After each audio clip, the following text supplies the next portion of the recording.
나는 무엇을 자랑하는가에 대해 설교를 하고자 하는데요. 세상 살면서 여러 사람을 만나게 되죠. 근데 각자 만난 사람을 보게 되면 각자 자기에게 자기가 그 삶 터전을 갖고 있는 것들을 자랑하시더라고요. 그리고 또 그것을 계속 피하래요. 요즘에는 그 필리핀에서 이제 장군이 포스타 되신 분이 오셨는데, 그러다 보니까 만나는 사람들 이제 기업하는 사람, 뭐 이렇게 하는 사람 만나는데, 그분들은 보통 만나게 되면 저에게 계속 자기 그 가지고 있는 그 노하우로 자기 가지고 있는 제품을 계속 설명을 하시더라고요. 그러면서 막 열정적으로 얘기를 해요. 근데 또한 그 전에 만나신 분들은 거의 그 자기가 어떤 몸담고 PR을 하는데 보통 뭐 블랙체인 아니면 코인 뭐 이런 것들을 얘기를 많이 해요. 그러니까 땀 흘려서 노동해서 대가를 쳐보았던 것을 얻겠다는 그러한 것은 이미 넘어가 버린가 봐요. 그래서 하루아침에 일확천금을 바라보는 사람들이 많아졌더라고요. 그전에 저와 같이 사역했던 전도사님 한 분 계시는데 그분은 참으로 전도를 잘했어요. 그러니까 매주마다 올 때마다 반드시 사람 하나 모시고 와요. 근데 이분이 수단이 참 좋았던 것 같아요. 그래서 전도를 참 많이 하시게 됐는데, 근데 이분이 어쩌다 보니까 코인하는 곳에 들어가 갖고는 저보고 오라고 해서 가고 싫다고 했더니 한 번 왔다가 달라 통사장하는 바람에 또 그가 내가 사역할 때 전도사로 도와주셨으니까 나도 한 번은 가봐야 되겠다 갔더니 뭐 120만 원인가 128만 원인가 투자하게 되면 뭐 매일같이 4만 원인가 준다든가 그러면 금방 본전 나오겠더라고요. 그냥 딱 그런 구조를 들어보니까 뭡니까? 지금 이미 저기 128만 원 하신 분, 그 다음에 뒤로 오신 분, 그 돈 갖고 이 사람들 매일 줄 거 아니겠어요? 그래서 이거는 전사님 사기요. 그리고 저 회장 구속됐다가 나온 지 얼마 안 됐어. 그런데도 그렇게 좋다고요. 그러다가 한참 있다가 전화했더니 목사님 왜요? 안 하기 참 다행입니다. 왜? 그 사람 우리 지금 모아갖고요 고소하고 있어요 그러더라고. 그러면 또 전화가 와가지고 뭐냐면 목사님 한 번만 더 와달랍니다. 왜요? 하니까 미국에서 어떤 그 군함이 뭐 6.25 때인가 어떤 거 뭐 이렇게 침몰됐는데 그걸로 이렇게 그렇게 해서 한국으로 가지고 들어오면 그 코인이 되게 돈이 된답니다. 아니 그것은 국방부에서 한국 국방부에서 관리하게 되고 또 영토가 미국 땅에도 비록 한국 배랄지라도 가져올 수가 없어. 근데 어떻게 그걸 가져온다 할 수 있는 겁니까? 근데 사람이 또 그걸 믿어요. 그러면서 거기서 느끼는 거 하나 뭘 느꼈냐 하게 되면 사도 바울의 신앙 과연 어떠한 신앙일래? 오직 예수님만 자랑했을까? 여러분 사도 바울은 자랑할 게 참 많은 사람입니다. 우리보다 훨씬 더 유능한 사람이고 많이 배운 사람이고 많이 또 아는 사람이었고 그런 사람이 이분이 말하기를 나는 내가 말하노니 우리 주 예수 그리스도 외에 십자가 외에 결코 자랑할 것이 없나니 라고 말씀하셨습니다. 여러분 삶 속에서요 예수 그리스도를 자랑해 볼 수 있는 사람이 되셨으면 좋겠습니다. 내 친척에게 내 가장 친구에게 또 그 어떤 이웃에게 내가 믿는 이 예수를 자랑할 수 있어야 돼. 자랑. 사도 바울은 고백에서 단호하게 나는 너희에게 말하노니 우리 주 예수 그리스도의 십자가 외에 결코 자랑할 것이 없나니 라고 고백합니다. 대다수의 강남에 계신 분들은 제가 강남에서 목회를 했잖아요. 그분들은 보통 만나 봅니까? 우리 집을 샀는데 집가가 얼마 올랐고 땅 샀는데 땅이 올랐고 맨날 그런 것만 자랑해요. 그러면 우리 아들이 서울대학 들어갔고 우리 딸이 뭐 누구 결혼 그런 것만 세상 것만 열심히 자랑해요. 근데 예수 자랑한 것이 없더라고요. 자녀가요 자기 부모를 자랑하는 사람이 있다는 건 그거는 부모가 성공한 부모잖아요. 또 자녀도 역시 성공하게 되거든요. 제가 또 목사가 이런 얘기하면 이상하겠지만 오늘 딱 이렇게 트랩을 틀었더니 그 트로트에 나오는 김다연 그 15살 먹은 애가 노래를 하더라고요. 근데 너무 노래를 잘해요. 근데 노래를 잘한 것보다는 뭐냐 하게 되면 그 딸이 고백입니다. 제가 다시 태어날지라도 엄마 딸로 태어나겠습니다. 솔직히 우리 자녀들이요, 다시 태어나면 엄마한테 안 태어나. 돈 많은 집에가 태어날 거야. 근데 그분이요, 아버지가 뭐더라, 어쨌든 훈장인데 이름을 잘 모르겠어요. 근데 그분이 지금 25개 26개 빚이 져 있대요. 그래도 그런 가정에서도 그 딸이 고백이 뭐냐, 나는 다시 태어나도 어머니의 딸로 태어나겠습니다. 나는 그 얘기 들으면서요, 이야 진짜 됐네. 여러분, 사도 바울의 신앙과는 어떤 신앙이기에 자기를 자랑하지 아니하고 오직 주 예수 그리스도를 자랑했을까? 빌립보 3장 3절을 보게 되면요, 하나님의 성령으로 봉사하며 그리스도를 자랑하고 육체를 신뢰하지 아니하는 우리가 곧 할례당이라. 그 당시에 그러니까 막 육체를 자랑하는 사람 되게 많았어. 할례 받는 것도 자랑은 많았고. 그러니까 그들이 이제 하나님 선택받은 사람, 유대인들은, 히브리인들은 내가 할례 받았다는 것에 대해서도 자랑할 정도로 그게 괜찮았던 것 같아요.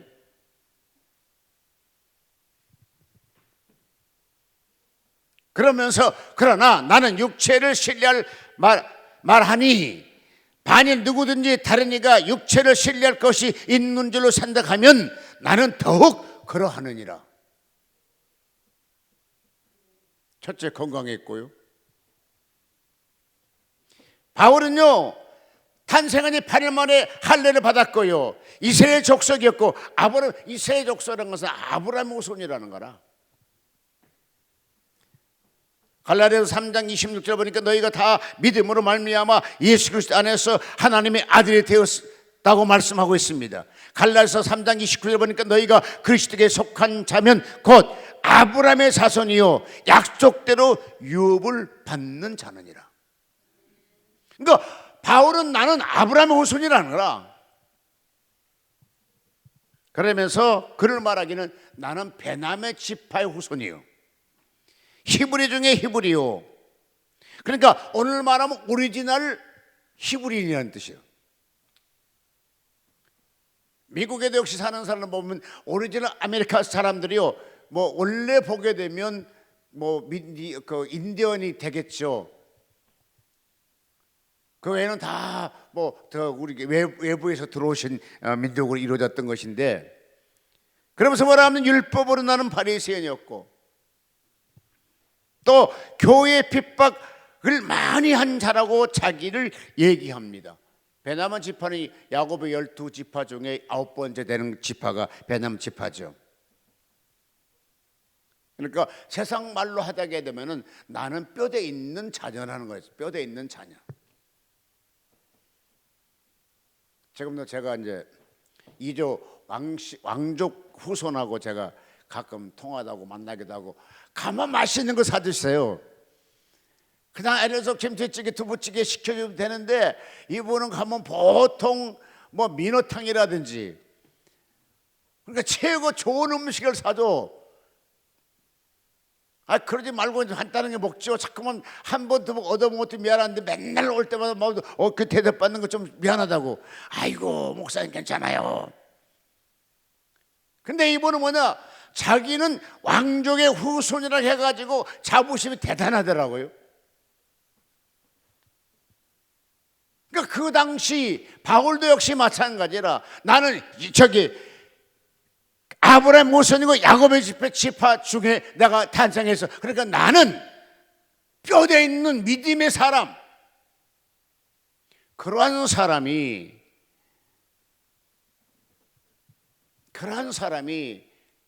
입에서 나오는 말은 자기를 자랑하는 것이 아니라 그리스도 예수, 십자가 못 박힌 그 예수를 자랑했다는 거예요.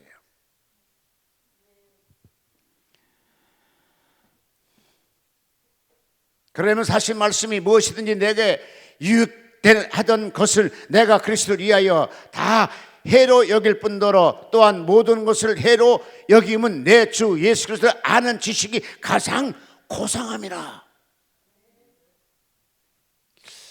가끔 저는 설교 준비하면서 그런 걸 느껴봐요. 하나님, 왜 바울은 신앙이 이렇게 좋았는데 내 신앙은 좀 개떡 같습니까?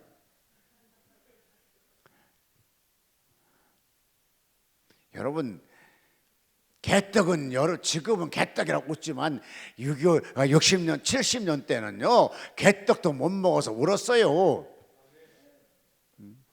그러니까 그 개떡이 얼마나 맛있었냐 하게 되면 그냥 한꺼번에 다 못 먹고 막 이쪽 저쪽 조금씩 잘라서 먹을 정도가 있었거든요. 하나님 아버지, 나는 개떡밭에도 못한 사람이요. 근데 왜 바울은 신앙은 평생 동안 주님만 위해서 일했고 예수님은 자랑한 신앙이 됐냐고요. 근데 나는 누구를 만나게 되면 내가 예수를 자랑했을 것인가, 나 이런 사람은 나를 자랑했을 것인가.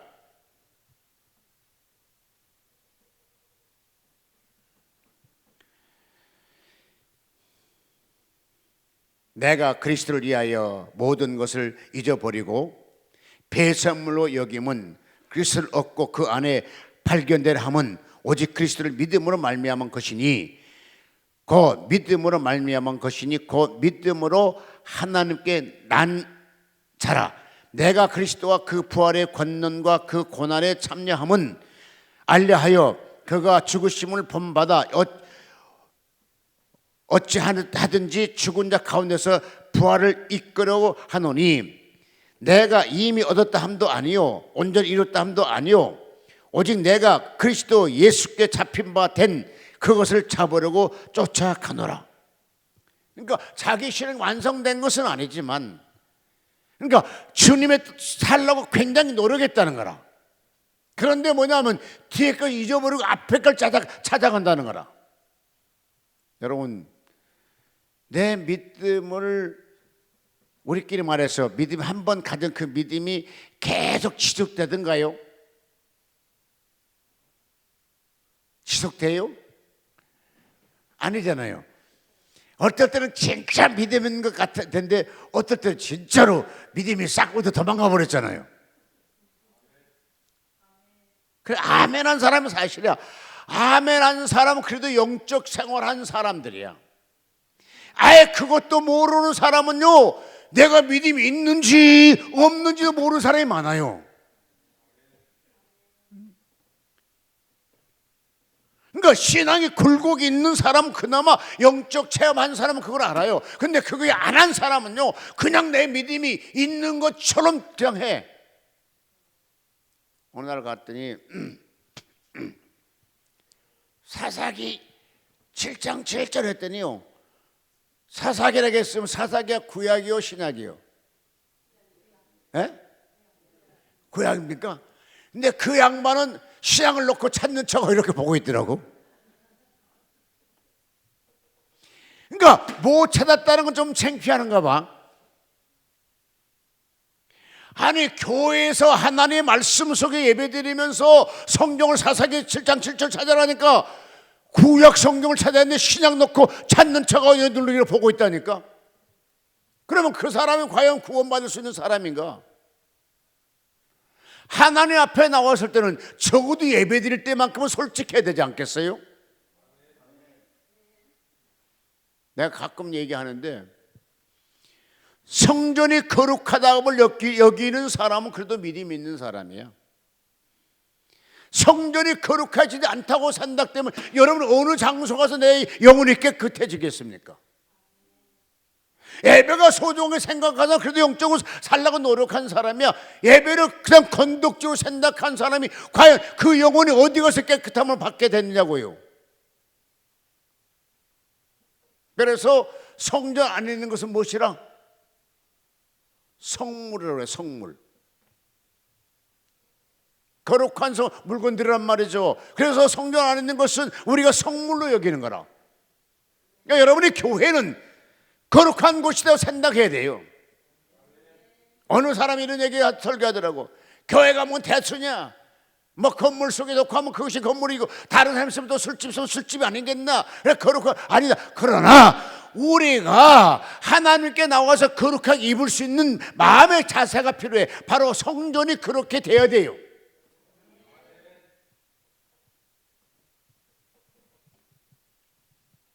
그러면서 형제들아, 나는 아직 내가 자본줄로 여기지 아니하고 오직 할인 즉 뒤에 있는 것을 잊어버리고 앞에 있는 걸 잡으려고 표대를 향하여 그리스도 예수 안에서 하나님 위에 부르심의 상을 위하여 쫓아가노라.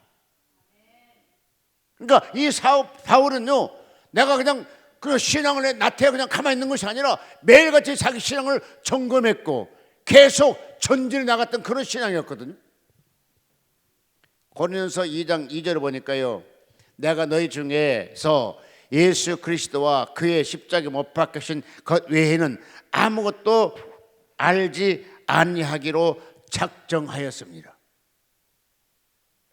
바울의 고백은 뭐냐 하게 되면, 나는 많은 경험했지만 그러게 중요한 것이 아니고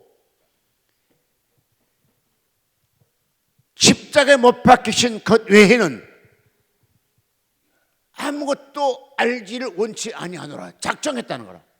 그러니까 예수님이 십자가에 못 박혔던 것만 막 그냥 기억하겠다는 거잖아요. 이처럼 바울에게는 예수의 전함에 대하여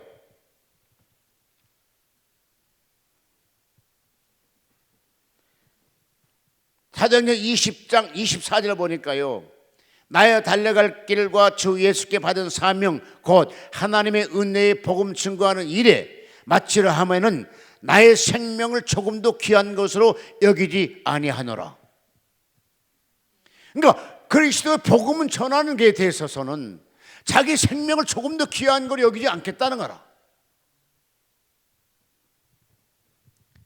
여러분, 예수의 복음을 전하기 위해서 우리가 생명을 내 걸어볼 수 있나요? 동독과 서독이 이제 무너지기 전에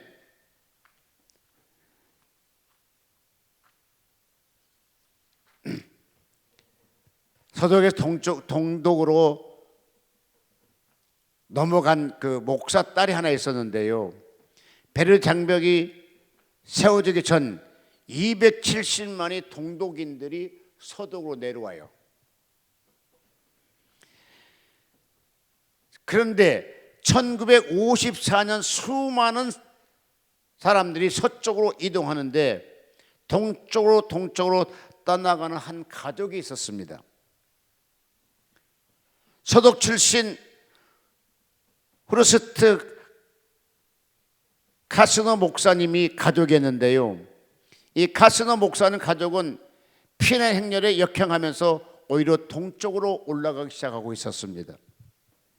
그 당시 목회자들이 동독에서 서독으로 많이 내려왔기에 서독에는 목사님들이 넘치는데 동독에는 목회자가 없는지라 수많은 영혼들이 방치되고 있다는 소식을 들었습니다. 그래서 카스너 목사는 서독에서 남부럽지 않게 살았던 안정된 생활을 하고 있었는데, 당시 그는 함부르크에서 낳은 6주 됐던 신생아가 있었습니다.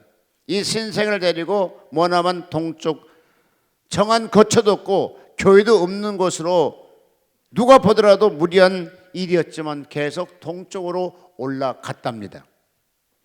하지만 하나님 앞에 고민하며, 하나님, 내가 과연 동쪽으로 올라가야 되겠네 할 때 주님이 생각하면서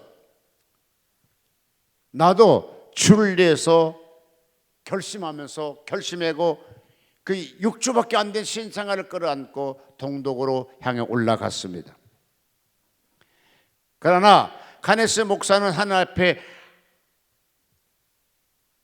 수많은 마음을 갖고 있었겠지만, 그러나 목자가 없어서 방치된 양들을 위해서 자기도 포기할 수 없어서 계속 동쪽으로 올라갔습니다.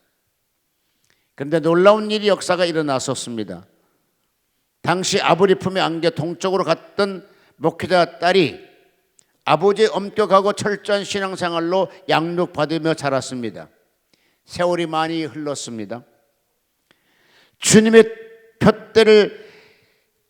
뜻대로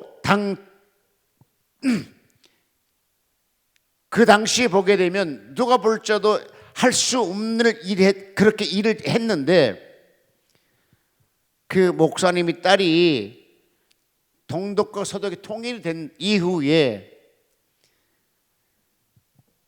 앙겔라 메르켈 총리가 되었다는 것이거든요.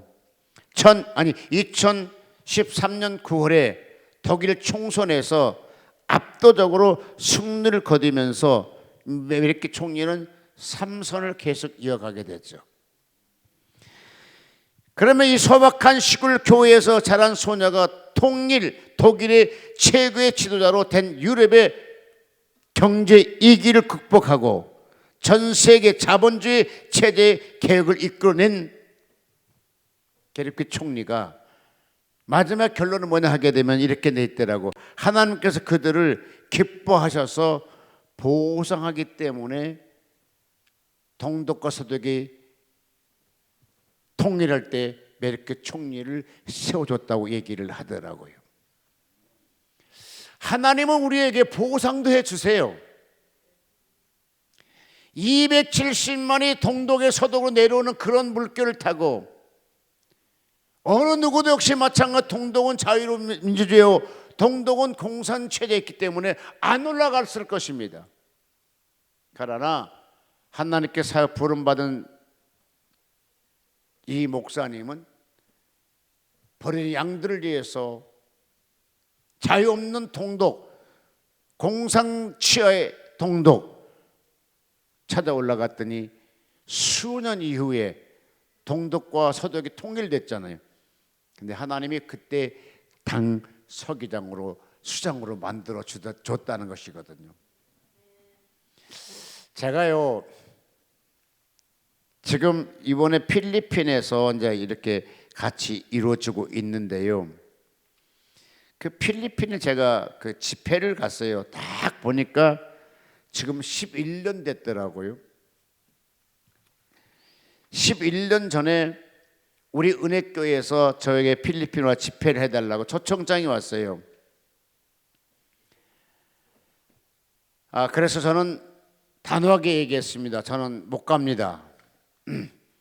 왜 못 오느냐고 막 그러더라고. 그래서 그 당시 마찬가지로 필리핀에 큰 막 태풍이 불어왔고요. 많은 사람이 죽어갖고 있을 때 내가 왜 그거를 가냐고, 나 못 간다고 했어요. 그랬더니 뭐 하나님의 부르심 받은 목사가 무슨 생명만 생각하고 뭐 그러냐고 막 오라고 그러셔서 할 수 없이 제가 가게 됐는데요. 지금 보게 되니까 딱 그 제가 필리핀 집회 왔다 갔다 한 것이 딱 11년 전이더라고요. 11년 전에 하나님께 저에게 이제 응답해 준 것이 있어서 제가 간증하는데요.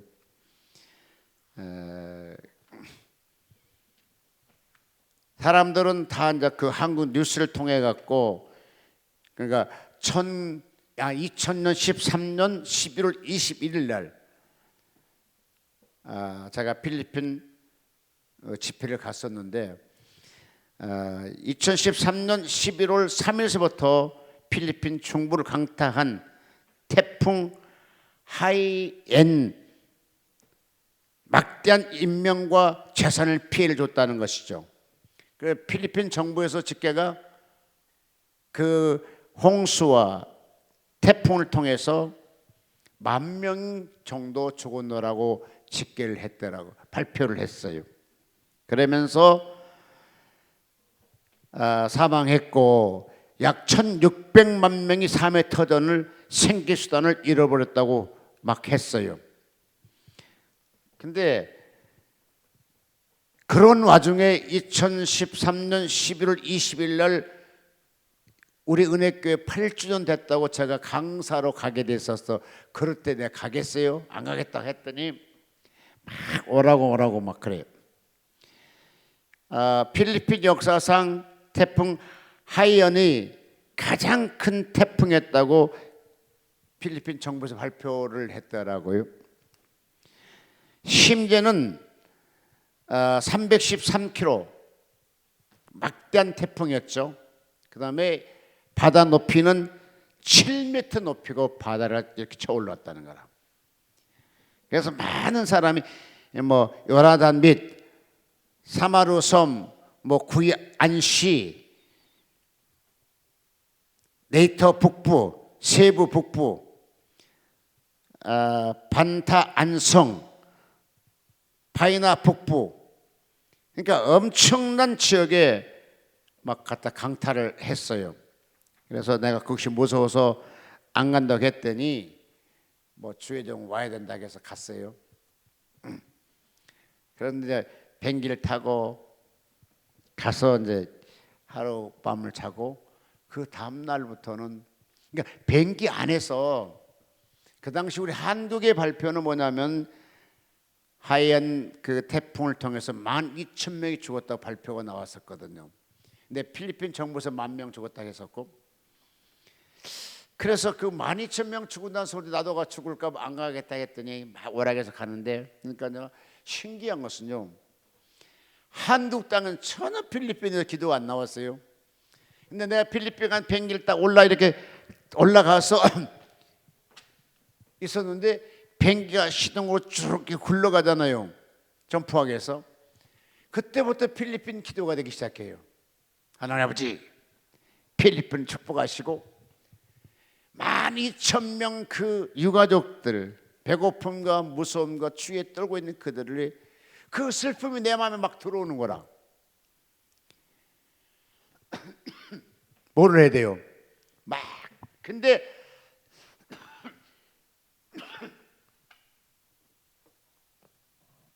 하나님이요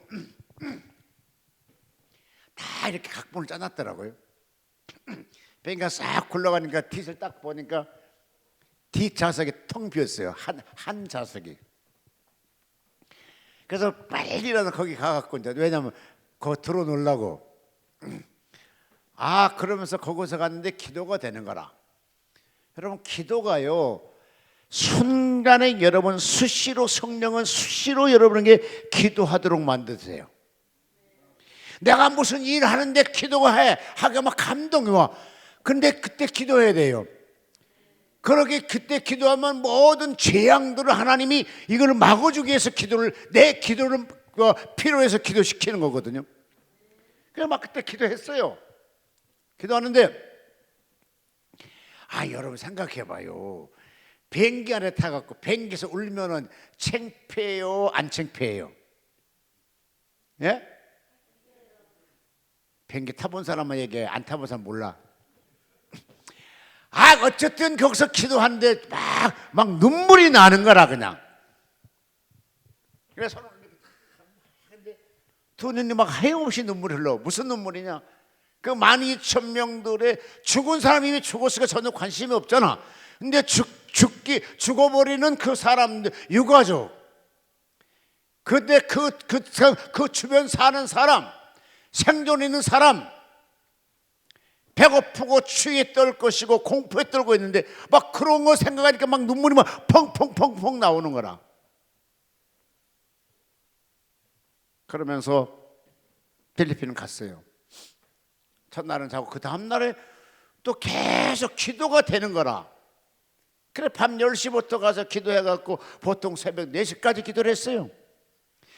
내가 기분을 끌고 기도하니까. 근데요, 나무교회, 난 조금 그러니까 여러분 볼 때 이 목사 정상 사람이 아니면 좀 이상한 목사입니다. 왜 나무교회 강사로 갔으면 편하게 잠이나 자지 무슨 교회 가서 앞에 가서 울면서 기도하냐고. 그게 좀 그렇잖아요. 양반이 못 되잖아. 근데 막 눈물 난 어떻게 하겠어. 그냥 막 울었어. 그 나와 함께 갔던 내가 기도하니까 함께 갔던 5명 목사가 다 또 나와서 옆에서 아버지 또 꿀더라고. 그런데 그게 계속 되니까 거기 담임 목사도 와서 꿀더라고. 4일 동안에 매일 저녁 기도했어요. 근데 하나님이 그때 뭐라고 말씀하냐면 네가 정말로 저들을 돕고 싶으냐 그러더라고요. 아, 예, 돕고 싶습니다. 그러면 네가 내 종이 되라는 거야. 내 종이. 내 종이 되라는 거라. 아니 내가 이미 예수의 종, 제가 주의 종이잖아요. 그런 종 말고 그럼 무슨 종이요? 옛날에 임금 집에 아니면 부자 그 양반 집에 그 하인처럼 그런 종이 되라는 거라. 그런 종은 뭐요? 지 것이 없어, 지 의지가 없어, 주인이 시킨 대로 하는 거라. 기도하겠습니다. 살아계신 아버지.